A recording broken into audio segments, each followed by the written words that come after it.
Karen nos dice que ya estamos comunicados con la ciudad de Montevideo, Uruguay, con la diputada Lilian Galán. Ella es miembro del Movimiento de Participación Popular, Frente Amplio, y ha tenido la gentileza de poder estar con nosotros hoy. Muy buenas tardes, Lilian. La licenciada Sandra Rapo y quien te habla te saludan. Muchas gracias por el contacto. Buenas tardes, ¿cómo están, compañeros? Un gusto estar con ustedes en esta tarde. Muchas gracias. En esta tarde gris, faltó decir. No sé si en Montevideo también. Un poco fría. Sí. Acá también está un poco frío, un poco gris, pero bueno, acá estamos. Bueno, Lilian, hemos visto con mucho asombro cómo el presidente de la República, Lacalle Pou, ha hecho lo que ha hecho con el tema de la publicidad de los cigarrillos, ¿no? Algo tan caro para el Frente Amplio, que fue una campaña enorme de concientización, para que tiene que ver con esto, este juicio que se le ganó a esa empresa de cigarrillos, que el gobierno del Frente Amplio decidió ese dinero volcarlo a los jubilados, a los pensionados. ¿Qué opinión tenés sobre este punto?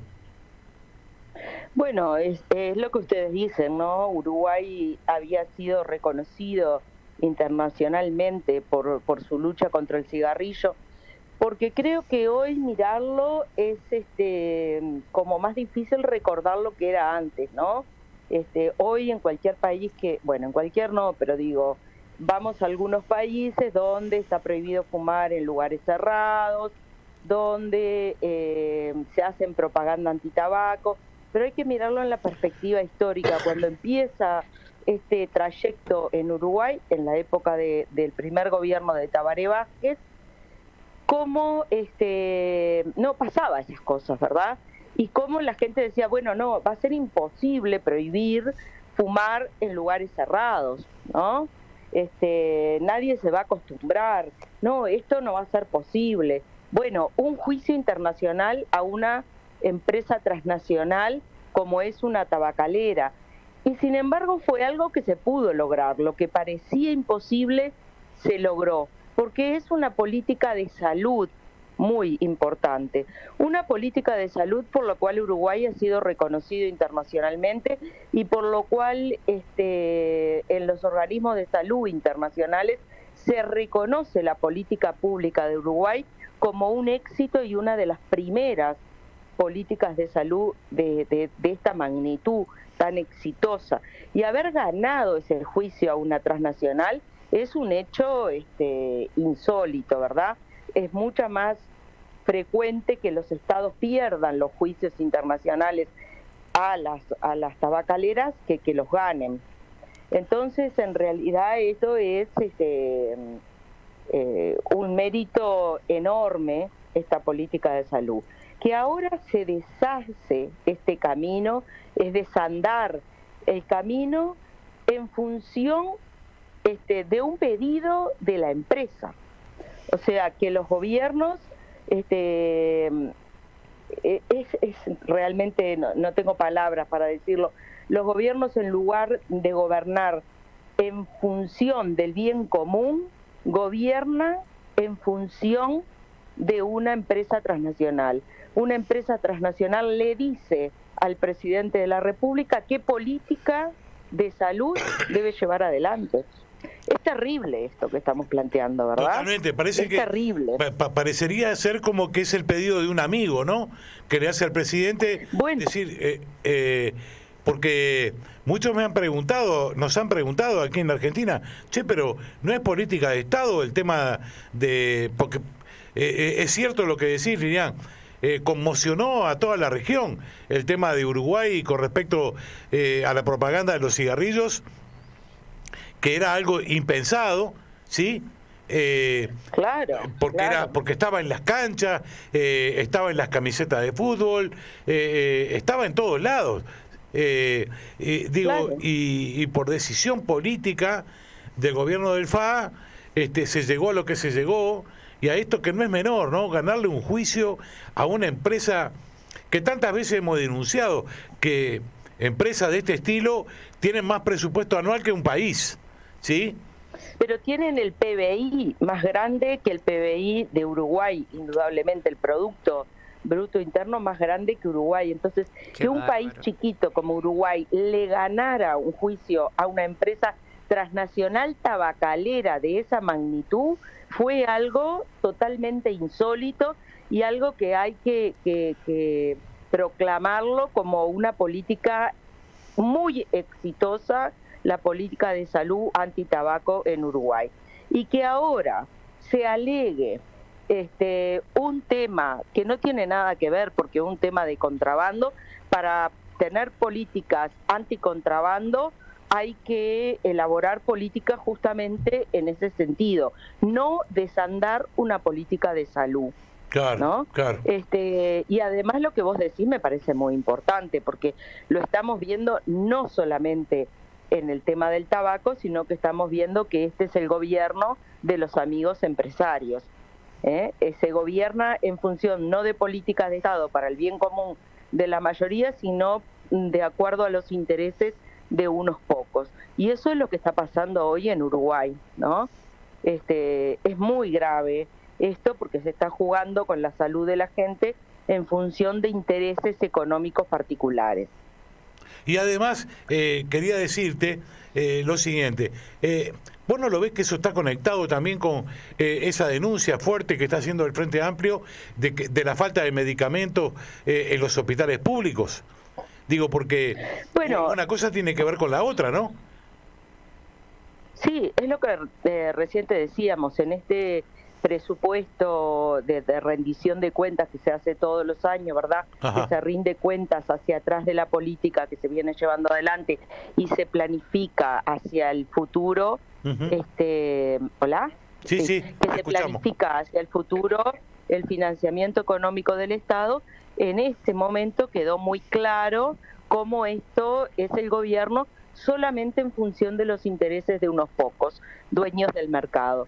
Porque en realidad en este presupuesto, en esta rendición de cuenta, es una rendición de cuenta totalmente de ajuste y lo que se invierte en esta rendición es mucho menos que las ganancias que han tenido los empresarios en estos momentos. Se invierte mucho menos que lo que se ahorró durante estos años para bajar el déficit fiscal. O sea que el presupuesto está financiado sobre el trabajo de la mayoría del país, que son los y las trabajadoras.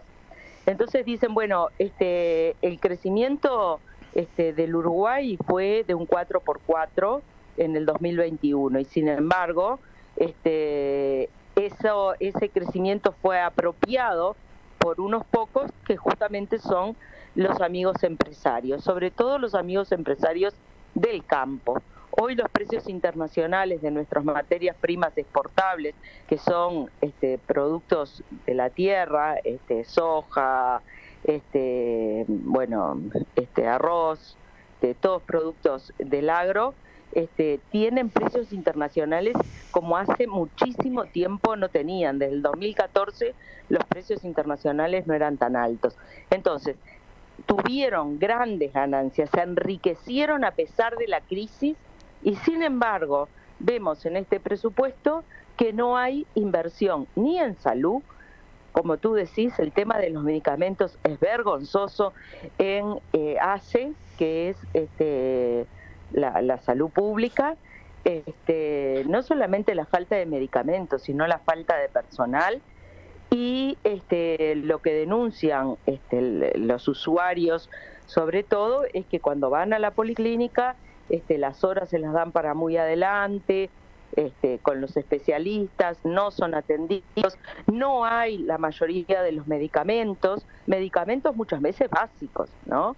Entonces, estamos ahorrando en la política de salud de la mayoría de este país, que son las y los trabajadores, en definitiva, quienes producen con su trabajo la riqueza común del país. Claro. En función de asegurar la rentabilidad de unos pocos. Tal cual. Es como una marca del herrerismo de que no haya dinero para la salud pública y tampoco que haya para la educación, ¿no? Porque la universidad pública ha salido, la Universidad de la República, digamos, ha salido a protestar por la falta de presupuesto. Es una vergüenza lo que han hecho con eso, ¿no? Es una vergüenza. Sí, hoy justamente amanecieron varias facultades de la UDELAR ocupadas por sus trabajadores y también por los estudiantes y los docentes, justamente en una medida de denuncia de la falta de presupuesto. Lo de la UDELAR es increíble, ¿no? Ha perdido en este periodo un 7,8% de su presupuesto, se está desfinanciando y lo que más peligran son las carreras en el interior del país, la extensión que ha tenido, la descentralización que ha tenido la universidad hacia el interior del país, que era un éxito y que es proclamado por todos los partidos políticos como un éxito, y más esta coalición multipartidaria que ha dicho que venía a gobernar para el interior, y sin embargo aquellas políticas que son reales para el interior, como la política educativa, es desfinanciada. Entonces lo que estamos viendo es lo que tú decías, la marca que defina el herrerismo es no creer en las políticas públicas, decir, bueno, no, el mercado es el que se asegura de llegar a todos. Y el mercado, indudablemente, bueno, digámoslo, el mercado son los empresarios, y el mercado se rige por la ecuación de ganancia-beneficio. En cambio, el Estado tiene que asegurar y garantizar los derechos universales de la población, a la salud, a la educación. En salud lo que está pasando es que ha crecido muchísimo el número de usuarios de la salud pública, producto de la pandemia, producto de y de estas políticas públicas que ha generado mayor desempleo. Y por otro lado, no crece el presupuesto. Entonces, bueno, la salud hoy en el Uruguay es una mercancía que se comercia en el mercado, pero no está siendo un derecho para la mayoría de la población. Claro. La educación, ni hablar, claro, porque tú estás haciendo referencia a la UDELAR, con la cual se han ensañado realmente, pero también tenemos otros, la educación media, por ejemplo, y la educación primaria, donde, bueno, se ha denunciado la falta de alimento para los niños y niñas de este país. Muchas veces se dice, bueno, los días de paro, ¿verdad?, de los sindicatos, sale el presidente, sale el ministro de Defensa a decir, vamos a poner a los soldados a hacer a repartir alimentos porque no se juega con la comida de los niños y niñas, y después vemos que en el presupuesto hay una rebaja del 39% en alimentación escolar. Claro. Entonces esto es realmente demagogia, ¿verdad? Totalmente. Pero no les interesa el bienestar de los niños, niñas y adolescentes de este país, ¿no? Claro. Con eso que vos decías, Lilian, de la responsabilidad del mercado, bueno, yo creo que durante la pandemia quedó claro en el mundo entero de que si los estados no se hacían cargo de la pandemia y de vacunar a su gente, el mercado no lo podía hacer, porque vimos que hubieron países que dejaron transcurrir la pandemia y así fue la cantidad de gente que murió. Entonces, yo creo que está más que claro que el mercado no puede resolver este tipo de cosas. Pero quería comentarte algo que nos parece de capital importancia, porque vos bien lo sabés. Nosotros aquí en la República Argentina tenemos un grave problema con los medios hegemónicos de comunicación, y en Uruguay empezó, hay como una mirada distinta, donde al decir del presidente del Frente Amplio, Fernando Pereira, la cancha está flechada en cuanto a los medios. ¿Cómo estás viendo tú esto? Sí, bueno, no solamente lo dice nuestro presidente de la fuerza política del Frente Amplio, sino que también hay denuncias internacionales con respecto a qué manera se está coartando la libertad de prensa. Es verdad. Y la libertad de expresión. Ahora, sin ir más lejos, estamos en discusión en esta rendición de cuentas de la ley de rendición de cuentas, que trae varios artículos que en diputados se lograron sacar, pero vuelve a introducirlos el gobierno en el Senado con respecto justamente a la ley de medios. Y si se deroga la ley de medios que se legisló durante el gobierno del Frente Amplio, queda un vacío legal que se vuelve a la ley de medios de la dictadura. A ese nivel estamos llegando, donde hay una intervención muy fuerte, política, de coartar la libertad de prensa, terrible.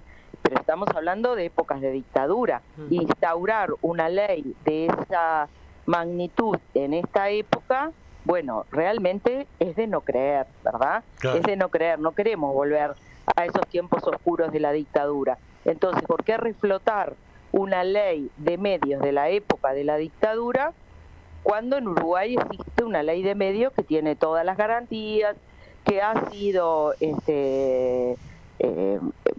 muy alabada, podemos decir, por la prensa internacional, por los organismos de prensa internacionales, como que da garantías de prensa, de libertad de expresión, de libertad de información, porque la gente en definitiva tiene que informarse, y los medios de comunicación no solamente informan, sino que generan, no solamente generan información, sino que generan formación de la población, ¿no? Entonces me parece que es muy grave lo que se está viviendo. No hay motivo alguno para retroceder. No hay motivos, indudablemente, no hay motivos. Lo que pasa es que hay un pensamiento hegemónico que es el que se quiere imponer, y los medios de comunicación son el medio ideal para poder imponer ese pensamiento hegemónico. Y por otro lado, bueno, lo que recién decíamos cierra todo el círculo, ¿no? Claro. La ley de medios, el mercado gobernando, y por otro lado, mayor presupuesto para los organismos de represión a la población. Entonces, eso es la característica de todo gobierno conservador, y en este caso el herrerismo, ¿no? Claro. Ahora, tratar de reajustar, el reajuste genera expresiones populares, esas expresiones populares son reprendidas, represivas, por medio de los grupos represivos, que es la policía, ¿no? Claro, claro. Ahora, también tenemos que decir, que me parece que debemos decirlo, la senadora del partido gobernante más votada es una provocadora serial, ¿no? Ahora apareció con una chica, con una joven estudiante, una dirigente estudiantil, también una cosa vergonzosa, algo que rompe la tradición de diálogo, de buena gente, ¿sí? En Uruguay, en cuanto al diálogo político. Hay una provocación también desde allí, ¿no? Sí, lo que se está viviendo es de una violencia verbal increíble, ¿no? Yo el otro día, justamente conversando en la Comisión de Educación, decíamos, bueno, no se puede responder por Twitter y llamar mentirosos a los senadores, a los diputados. Bueno, no, hay mecanismos institucionales por los cuales generar el diálogo y generar el sentarse a una mesa y dialogar, a pesar de que partamos de marcos teóricos diferentes. Pero la capacidad de poder dialogar hay que generarla y construirla diariamente. Acá se genera una provocación por Twitter y unas contestaciones y y violencia en los medios de comunicación de redes, ¿no? En las redes, que realmente escapa a lo que ha sido la tradición de Uruguay y a la construcción de políticas públicas serias y de diálogo, que ha sido siempre la característica de política, si se quiere, de Uruguay, ¿no? Ajá. Bueno, realmente es increíble que las autoridades institucionales de este país respondan y acusen por Twitter a senadores, a legisladores electos por la población, ¿no? Yo entiendo que partimos desde marcos teóricos diferentes, pero eso no impide el diálogo y el sentarse a conversar y además el generar políticas públicas y muchas veces políticas de Estado, como es el tema de la educación, ¿no? Tal cual. Tal cual. Bueno, Lilian, nos quedan algunos temas afuera de la conversación, pero no queremos abusar de tu tiempo. Te queremos agradecer enormemente este contacto contigo. La agradecida soy yo. No. La agradecida soy yo. Muchas gracias. Es un placer siempre acompañarlos y poder traer un punto de vista y algún comentario desde nuestro paisito y desde nuestro quehacer político diario. Bueno, muchísimas gracias. Te quiero aclarar una cosa, que en lo particular, para mí es un país, no es un paisito. Cuesta, no, claro. ¿Sabés qué pasa? Que cuando uno vive de este lado, que es un país tan grande, si no guapea un poco, terminamos en la alfombra, ¿vio? Claro, un poquito tiene que guapear. Es decirle paisito como de invierno, ¿no? Sí, está bien. Sí, es cierto. Un beso grande, Lilian. Muchas gracias. Un beso grande. Abrazo. Chau, compadre. Chau.